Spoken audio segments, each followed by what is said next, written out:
Hello everyone, ಎಲ್ರಿಗೂ ಕೂಡ ಒಂದು ಗುಡ್ ನ್ಯೂಸ್ ಅಂತ ಹೇಳಬಹುದು. ಯಾಕೆ ಅಂತ ಅಂದರೆ ತಮ್ಮ ತಮ್ಮ ಮಕ್ಕಳ ಹೆಸರಿನಲ್ಲಿ ಏನು ಮಾಡ್ಬೋದು, ಪಿಂಚಣಿ ಬರೋ ಥರ ಕೂಡ ಮಾಡ್ಕೊಳ್ಬಹುದು. ಇಲ್ಲಿವರೆಗೂ ಕೂಡ ಯಾವುದೇ ರೀತಿಯ ಥರ ಪಿಂಚಣಿ ಅನ್ನುವಂಥದ್ದು ಇರ್ತಾ ಇರಲಿಲ್ಲ. ಮಕ್ಕಳ ಹೆಸರಲ್ಲಿ ಮಾಡೋ ಅಂಥದ್ದು, ಮಕ್ಕಳ ಹೆಸರಿನಲ್ಲಿ ಖಾತೆಯನ್ನು ಓಪನ್ ಮಾಡೋ ಅಂಥದ್ದು. ಆದರೆ ಇವಾಗ ಹೊಸದಾಗಿ ಇದು ಜಾರಿಯಾಗಿರೋ ಅಂಥದ್ದು ಏನು ಅಂತ ಅಂದರೆ NPS ವಾತ್ಸಲ್ಯ ಯೋಜನೆ. ಕೇಂದ್ರ ಸರ್ಕಾರದಿಂದನೇ ಇದು ಜಾರಿಯಾಗಿರೋ ಅಂಥದ್ದು. ಹಾಗಾಗಿ ಇದ್ರ ಬಗ್ಗೆ ನಾನು ಡೀಟೇಲ್ ಆಗಿ ಇನ್ಫಾರ್ಮೇಷನನ್ನು ಕೊಡ್ತೀನಿ ಇದೇ ವಿಡಿಯೋದಲ್ಲಿ. ಹಾಗಾಗಿ ಯಾರೂ ಕೂಡ ಎಲ್ಲಿಯೂ ಕೂಡ ಸ್ಕಿಪ್ ಮಾಡ್ದಲೇ ನೋಡಿ. ಅಪ್ರಾಪ್ತರ ಹೆಸರಿನಲ್ಲಿ ಕೂಡ ಹಣವನ್ನು ಉಳಿಸುವಂತಹ ಒಂದು ಒಳ್ಳೆಯ ಯೋಜನೆ ಅಂತಲೇ ಹೇಳಬಹುದು ಇದನ್ನು. ಈ ಒಂದು NPS ವಾತ್ಸಲ್ಯ ಯೋಜನೆ ಅನ್ನುವಂಥದ್ದು ಸೆಪ್ಟೆಂಬರ್ 18ರಿಂದ ಜಾರಿಗೆ ಬರ್ತಾ ಇದೆ. ಈ ರೀತಿಯಾಗಿ ಕೇಂದ್ರದ ಹಣಕಾಸು ಸಚಿವೆ ನಿರ್ಮಲಾ ಸೀತಾರಾಮನ್ ಅವರು ಆಲ್ರೆಡಿ ಘೋಷಣೆಯನ್ನು ಮಾಡಿದ್ದಾರೆ.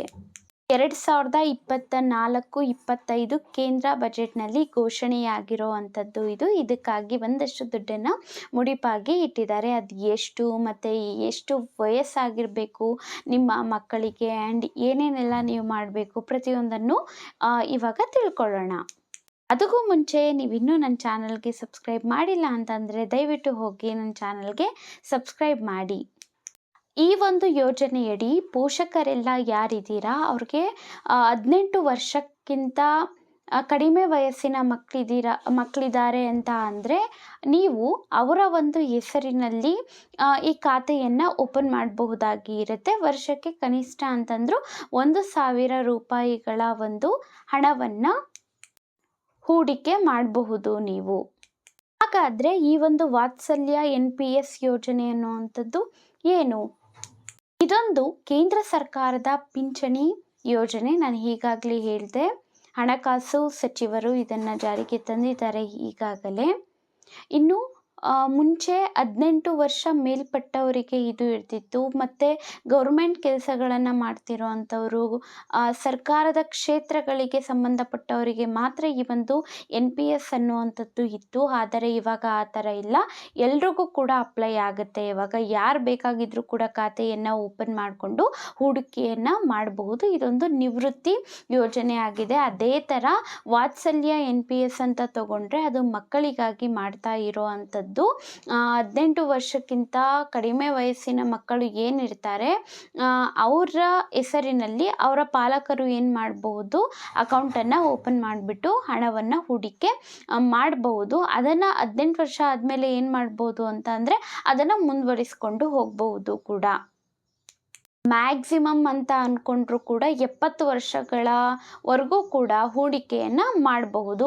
ಅದಕ್ಕಿಂತ ಮುಂಚೆ ನಮಗೆ ಎಮರ್ಜೆನ್ಸಿ ಇದ್ದಾಗ ಹಣವನ್ನು ಹಿಂಪಡಿಬಹುದಾ ಅದನ್ನು ಕೂಡ ನಾನು ಹೇಳ್ತೀನಿ. ಯಾವ ಥರ ಹಿಂಪಡೆಯಬಹುದು, ಎಷ್ಟು ಕೊಡ್ತಾರೆ ಮತ್ತು ಎಷ್ಟು ಬಡ್ಡಿಯನ್ನು ಹಾಕಿರ್ತಾರೆ, ಇದಕ್ಕೆ ಎಷ್ಟು ಬಡ್ಡಿಯನ್ನು ಕೊಟ್ಟು ನಮಗೆ ಹಣವನ್ನು ಸೇವ್ ಮಾಡೋದಕ್ಕೆ ಪ್ರಯೋಜನ ಆಗುತ್ತೆ ಅಂತೆಲ್ಲ ಕೂಡ ಇದೇ ವಿಡಿಯೋದೊಳಗಡೆ ಹೇಳ್ತೀನಿ. ನಾನು ಈಗಾಗಲೇ ಹೇಳಿದೆ, 18 ವರ್ಷ ಆದಮೇಲೂ ಕೂಡ ಈ ಒಂದು ಹೂಡಿಕೆಯನ್ನು ಮುಂದುವರಿಸಬಹುದು ಅಂತ. ಹೌದು, ಮುಂದುವರಿಸಬಹುದು. ಆದರೆ KYC ದಾಖಲೆಗಳನ್ನು ಮತ್ತೊಮ್ಮೆ ಕೊಡಬೇಕಾಗಿ ಇರುತ್ತೆ ಅಷ್ಟೇ. ಅದಾದಮೇಲೆ ಕಂಟಿನ್ಯೂ ಮಾಡಿಕೊಂಡು ಹೋಗಬಹುದು. ಯಾರ ಒಂದು ಹೆಸರಿನಲ್ಲಿ ಅಂದರೆ ಯಾವ ಮಗುವಿನ ಒಂದು ಹೆಸರಿನಲ್ಲಿ ಅಕೌಂಟನ್ನು ಓಪನ್ ಮಾಡಿರ್ತಾರೆ ಅವರೇನೇ 18 ವರ್ಷಗಳ ನಂತರ ಕೂಡ ಏನು ಮಾಡ್ಬೋದು, ಕಂಟಿನ್ಯೂ ಮಾಡಬಹುದು. ಮತ್ತು ಮಧ್ಯದಲ್ಲಿ ಏನಾದರೂ ದುಡ್ಡು ಅನ್ನುವಂಥದ್ದು ವಾಪಸ್ ಬೇಕು ಅಂತ ಅಂದ್ಕೊಂಡಿದ್ರೆ ಪಡೆಯಬಹುದು ಅಂತ ಅಂದರೆ ಖಂಡಿತವಾಗ್ಲೂ ಕೂಡ ಪಡೆಯಬಹುದು. 18 ವರ್ಷ ಆಗೋವರೆಗೂ ಕೂಡ 3 ಸಲ ಈ ಥರ ಎಮರ್ಜೆನ್ಸಿಗೆ ಹಣವನ್ನು ಪಡ್ಕೊಳ್ಬಹುದು. ಅಂದರೆ ನಿಮಗೆ ಬೇಕಾಗಿರುವಾಗ ಹಣವನ್ನು ಹಿಂಪಡೆಯಬಹುದು. ಆದರೆ ಭಾಗಶಃ ಹಣವನ್ನು ಕೊಡಲಾಗುತ್ತೆ.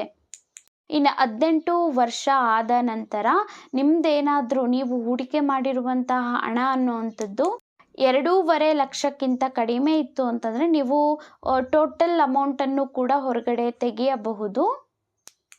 ಎನ್ ಪಿ ಎಸ್ಸಿಂದ ಏನೆಲ್ಲ ಪ್ರಯೋಜನ ಇರುತ್ತೆ ಅಂದರೆ ಲಾಂಗ್ ಟರ್ಮ್ ಇದು, ಎಷ್ಟೊಂದು ವರ್ಷಗಳ ಕಾಲ ನಾವು ಹೂಡಿಕೆಯನ್ನು ಮಾಡಬಹುದಾ. ಅದಾದಮೇಲೆ ನಮಗೆ ಒಂದು ಭದ್ರತೆ ಅನ್ನುವಂಥದ್ದು ಸಿಗುತ್ತೆ. ಹಣ ಅನ್ನುವಂಥದ್ದು ನಮಗೆ ವಯಸ್ಸಾದ ನಂತರ ನಿವೃತ್ತಿ ಜೀವನದಲ್ಲೂ ಕೂಡ ಹಣ ಬೇಕು ಅಂತ ಅಂದರೆ ಸಿಗುತ್ತೆ. ಇದಿಷ್ಟಕ್ಕೂ ಕೂಡ ಬಡ್ಡಿ ಅನ್ನುವಂಥದ್ದು ಕೂಡ ನಾವು ಗಣನೀಯವಾಗಿ ಕೊಟ್ಟಿರ್ತಾರೆ, ಅದನ್ನು ಕೂಡ ಪಡ್ಕೊಳ್ಬಹುದಾಗಿರುತ್ತೆ. ಈಗ ಇದಕ್ಕೂ ಮುಂಚೆ ಈ ಒಂದು ಅವಕಾಶ ಅನ್ನುವಂಥದ್ದು ಇರಲಿಲ್ಲ, ಬಟ್ ಇವಾಗ ಅವಕಾಶ ಇದೆ ಅಂತಂದರೆ ಅದನ್ನು ಬಳಸ್ಕೊಳ್ಳೋದು ಉತ್ತಮ. ಮುಂಚೆ ಸರ್ಕಾರದ ಕೆಲಸಗಳಲ್ಲಿ ಇರುವಂಥವರು, ಸರ್ಕಾರದ ಕ್ಷೇತ್ರದಲ್ಲಿ ಇರೋ ಅಂಥವರಿಗೆ ಮಾತ್ರ ಇದು ಅಪ್ಲೈ ಆಗ್ತಾ ಇತ್ತು, ಪಿಂಚಣಿ ಅನ್ನುವಂಥದ್ದು ಎನ್ ಪಿ ಎಸ್ದು. ಬಟ್ ಇವಾಗ ಆ ಥರ ಅಲ್ಲ, ಎಲ್ಲರೂ ಕೂಡ ಹೂಡಿಕೆಯನ್ನು ಮಾಡಬಹುದಾಗಿ ಇರುತ್ತೆ, ಖಾತೆಯನ್ನು ತೆಗೆಯಬಹುದಾಗಿ ಇರುತ್ತೆ. ಇನ್ನು ಪಾಲಕರಾಗಿರಬಹುದು, ಪೋಷಕರಾಗಿರಬಹುದು, ಎನ್ ಆರ್ ಐಗಳಾಗಿರ್ಬೋದು, ಯಾರಾದರೂ ಆಗಿರಬಹುದು, ಖಾತೆಯನ್ನು ಓಪನ್ ಮಾಡಿಬಿಟ್ಟು ಹಣವನ್ನು ಹೂಡಿಕೆ ಮಾಡಬಹುದಾಗಿ ಇರುತ್ತೆ.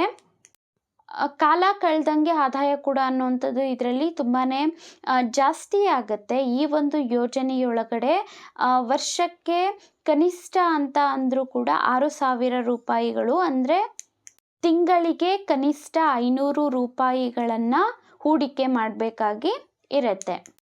ಎನ್ ಪಿ ಎಸ್ ಏನಿದೆ, ನ್ಯಾಷನಲ್ ಪೆನ್ಷನ್ ಸ್ಕೀಮ್, ಇದನ್ನು ಎಲ್ಲಿ ಪಡ್ಕೊಳ್ಬಹುದು ಅಂತ ಅಂದರೆ ಇದಕ್ಕೋಸ್ಕರನೇ ಒಂದು ಪೋರ್ಟಲ್ ಇದೆ, ಅಲ್ಲಿ ಪಡಿಬಹುದು, ಅಥವಾ ಕೆಲವೊಂದು ಬ್ಯಾಂಕ್ಗಳಲ್ಲಿ ಇರುತ್ತೆ, ಅಲ್ಲಿ ಇವುಗಳನ್ನು ಪಡೆಯಬಹುದು. ಇದಿಷ್ಟು ಆಗಿತ್ತು ವಾತ್ಸಲ್ಯ ಎನ್ ಪಿ ಎಸ್ ಯೋಜನೆ ಅನ್ನುವಂಥದ್ದು. ನಿಮಗೂ ಕೂಡ ಮಕ್ಕಳಿದ್ದಾರೆ ಅಂತ ಅಂದರೆ ಅವರ ಒಂದು ನಿವೃತ್ತಿ ಜೀವನ ಕೂಡ ಚೆನ್ನಾಗಿರಬೇಕು, ಅಥವಾ 18 ವರ್ಷಗಳಾದ ನಂತರ ಕೂಡ ಅವರ ಜೀವನ ಚೆನ್ನಾಗಿರಬೇಕು ಅಂತ ಅಂದರೆ ಈ ಒಂದು ಯೋಜನೆಯಲ್ಲಿ ನೀವೇನು ಮಾಡ್ಬೋದು ಅಂತಂದರೆ ಹಣವನ್ನು ಸೇವ್ ಮಾಡ್ಬೋದು ಅಂತ ಹೇಳ್ತೀನಿ. ಇದೇ ಥರ ಇನ್ನೂ ಇನ್ಫಾರ್ಮೇಷನ್ಸ್ ಬೇಕು ಅಂತ ಅಂದರೆ ನನ್ನ ಚಾನಲ್ಗೆ ಸಬ್ಸ್ಕ್ರೈಬ್ ಮಾಡಿ. ಈಗಾಗಲೇ ಒಂದು ಪ್ಲೇಲಿಸ್ಟ್ ಕೂಡ ಇದೆ ಇನ್ಫಾರ್ಮೇಷನ್ಸ್ ಅಂತ, ಅದರಲ್ಲಿ ಹೋಗಿ ಚೆಕ್ ಮಾಡಿ, ಎಷ್ಟೋ ಇನ್ಫಾರ್ಮೇಷನ್ಸ್ ಅನ್ನುವಂಥದ್ದು ನಿಮಗೆ ಸಿಗುತ್ತೆ. ಇಷ್ಟ ಆಗಿದ್ರೆ ಒಂದು ಲೈಕ್ ಮಾಡಿ, ಸಬ್ಸ್ಕ್ರೈಬ್ ಮಾಡಿ, ಸಪೋರ್ಟ್ ಮಾಡಿ. Thank you.